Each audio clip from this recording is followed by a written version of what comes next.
वक्फ board 2024 संशोधन bill की तैयारियां चल रही हैं, जिसको लेकर इन दिनों पूरे देश में चर्चा जोर पकड़ रही है। इस बीच राजनीतिक दलों को अपना वोट बैंक साधने का मौका भी मिल गया है।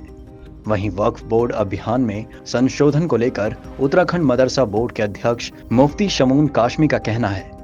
ये बदलाव बेहद जरूरी है।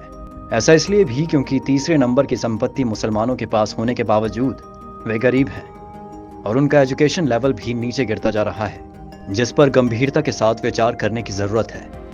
कासमी ने इसके लिए सीधे कांग्रेस को जिम्मेदार ठहराया है। उन्होंने कहा कि कांग्रेस ने बोर्ड की संपत्ति को खुर्द-बुर्द किया है। अपने कार्यकाल के दौरान उन्होंने अपने लोगों को बोर्ड में बैठाकर तमाम बड़ी संपत्तियों को बेचा है, जिसके एक नहीं बल्कि कई उदाहरण हैं। मदरसा बोर्ड के चेयरमैन ने कहा कि अगर ये संपत्ति वापस मिलती है तो निश्चित रूप से इससे तमाम लोगों का भला होगा। ऐसे तमाम मुसलमान हैं जिनकी जमीनों को वक्फ में शामिल कर लिया गया और वे सालों से दर दर की ठोकर खा रहे हैं। ऐसे में ये बदलाव कारगर साबित होगा। देखिए, वक्फ बोर्ड जो 2024 संशोधन बिल जिसकी तैयारी चल रही है और जेपीसी में उसके ऊपर बहुत पूरे देश के अंदर उसके ऊपर चर्चाएं हो रही हैं और जेपीसी के माननीय अध्यक्ष श्री जगदम्बिका पाल जी जगह जगह जाकर के लोगों की राय ले रहे हैं। मैं आज ये बात कह सकता हूँ कि ये बहुत ज़रूरी था, इसलिए कि तीसरे नंबर की संपत्ति मुसलमानों के पास हो और फिर वो गरीब हों, उनके एजुकेशन का लेवल जो है वो बहुत नीचे चला गया हो, मुख्य धारा से कट कर के बिल्कुल वो एक दयनीय स्थिति के अंदर आ गए हों, जबकि उस वक्फ संपत्ति के माध्यम से, उनकी आमदनी से उन गरीब मुसलमानों का, बेवाओं का, यतीमों का कल्याण किया जा सकता था और उस संपत्ति के ऊपर हॉस्पिटल होने चाहिए थे, स्कूल होने चाहिए थे, कॉलेज होने चाहिए थे। आज ऐसा ना हो करके कांग्रेस ने अपने कार्यकाल के अंदर, जो 60 साल का कार्यकाल है, लगभग बहुत लंबा होता है, अपने चहेतों को, अपने मिडेटरों को उनका अध्यक्ष बनाया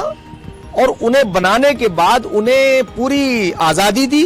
उन्हें पूरी पावर दी कि तुम इसे लूटो और इसे बर्बाद करो, और वो उन्होंने ऐसा किया। आज के माननीय प्रधानमंत्री श्री नरेंद्र मोदी जी और आज minority affairs minister Shri Kiran Rijiju जी, उन्होंने बार बार इस बात को कहा है और पार्लियामेंट के अंदर बहुत स्पष्ट कहा है कि इससे मुसलमानों का फायदा होगा। और ये जो संपत्ति जिस तरह से लूटी जा रही थी कांग्रेस के कार्यकाल के अंदर, कि उसकी एक मिसाल यही है कि अगर आप वक्फ बोर्डों का आज भी उनका अगर आप इंक्वायरी कराएं तो वो तो अमीर हो गए, जिनके लिए वो संपत्ति वक्फ की गई थी वो गरीब से गरीब होते चले गए। तो इसलिए मैं समझता हूं कि इसके ऊपर जो लोग वावेला मचा रहे हैं, ज्यादातर वो हैं जो वक्फ संपत्ति का मिसयूज कर रहे हैं। अगर उन सब की इंक्वायरी हो और 60 साल के कार्यकाल की अगर इंक्वायरी हो तो मैं ये समझता हूं कि उनसे रिकवरी होकर के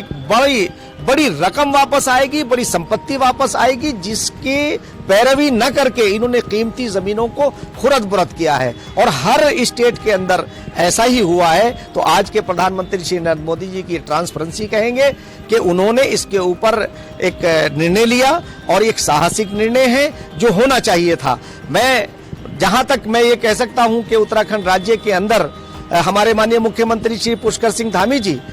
उन तमाम चीजों को बहुत सुचारू रूप से लेकर के चल रहे हैं। किसी के लिए भी, मैं मदरसा बोर्ड की बात करूं तो मदरसा बोर्ड के अंदर उन्होंने उन गरीब बच्चों को जो